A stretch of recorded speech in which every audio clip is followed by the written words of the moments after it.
The Biggest Apple Ever by Stephen Crow.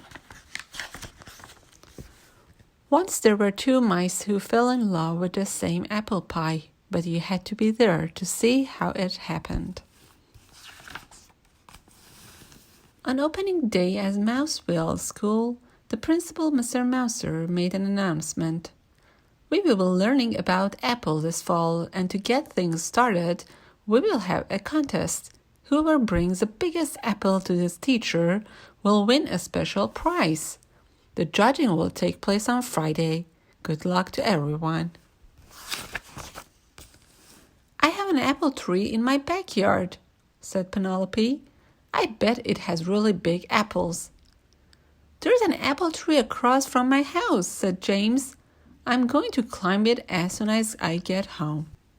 I don't have any apple trees, said Clayton the house mouse, but I'm going to find Mrs. Mousley the biggest apple ever. No, you're not, said his friend Desmond the field mouse. I am. Oh, yeah?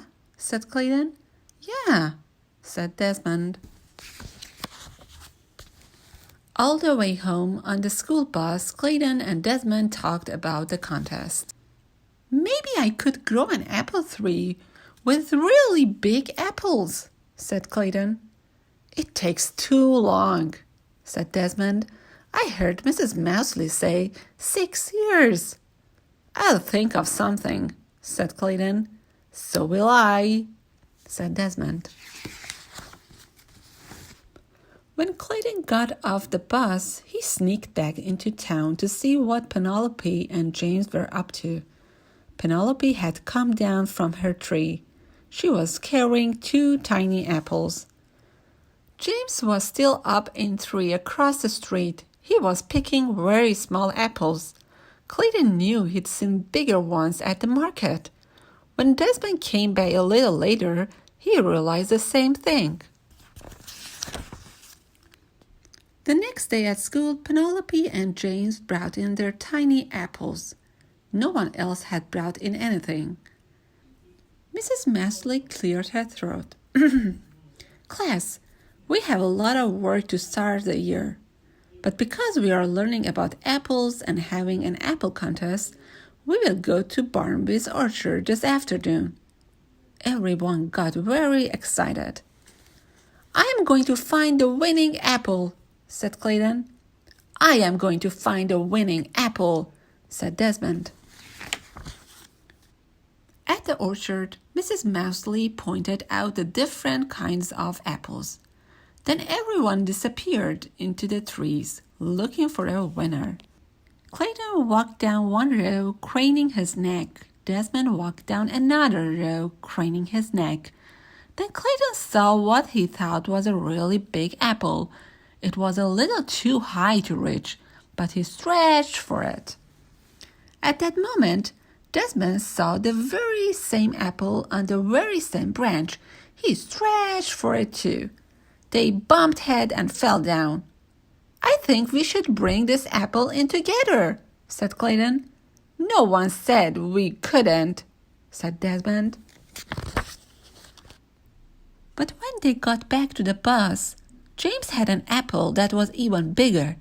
The apple was so big, he could hardly carry it. Clayton and Desmond looked at each other. What would they do now?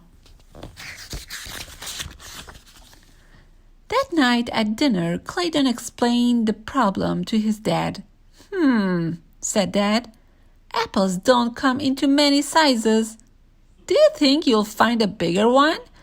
I don't know, said Clayton. Then maybe James will win the prize this time. It's okay if he does.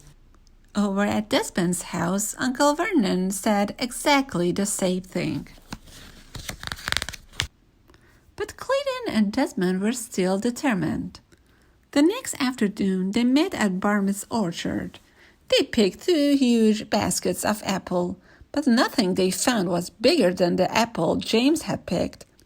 You know, Clayton said. I think Dad was right. This time James gets to win. But we've got all these apples. Why don't we bake a big apple pie? Desmond laughed. Great, let's bake the biggest apple pie ever, and we'll make it for our class. Clayton nodded. And I think I know where we'll find a pie pan that's big enough. The following afternoon, Desmond arrived at Clayton's house with Uncle Vernon. Everything's packed up and ready, Clayton said. It's all in Dad's truck. But where are we going? Desmond asked. You'll find out in a minute, said Clayton. Dad drove with Clayton and Desmond beside him in the front seat. Uncle Vernon sat in back with the apples and other ingredients for the giant pie. As they came around a corner, Desmond gasped, Tony's pizza! Of course, said Clayton. What could be better than a giant pizza pan? Mr. Tony greeted them at the door. Welcome, welcome, we are ready to begin. And so they got to work, making the dough for the crust. Kneading it, rolling out half into a big circle, and spreading it over the deep dish pan. Then everyone peeled and sliced the apples, mixed together the sugar and spices, and spread the rest of the dough on top. Wow, said Clayton and Desmond when they were finished. Wow, wow, wow. An hour, said Mr. Tony. Give me an hour. The giant pan just fit into his huge oven. The next day was Friday. Who would have the largest apple? James, of course. And Mr. Mouser handed him the prize, a cheddar cheese apple. Mrs. Mouser looked surprised. Clayton, Desmond, nothing for you? The two of them grinned. At that same moment, the classroom door flew open. In came Clayton's dad, Uncle Vernon, and Mr. Tony, struggling to carry the giant pie by themselves. How wonderful, said Mrs. Mousley. That's the biggest apple pie ever. We made it for the whole class, said Clayton. All of us together, said Desmond. They shared a high five, and everyone in the class had a very big slice.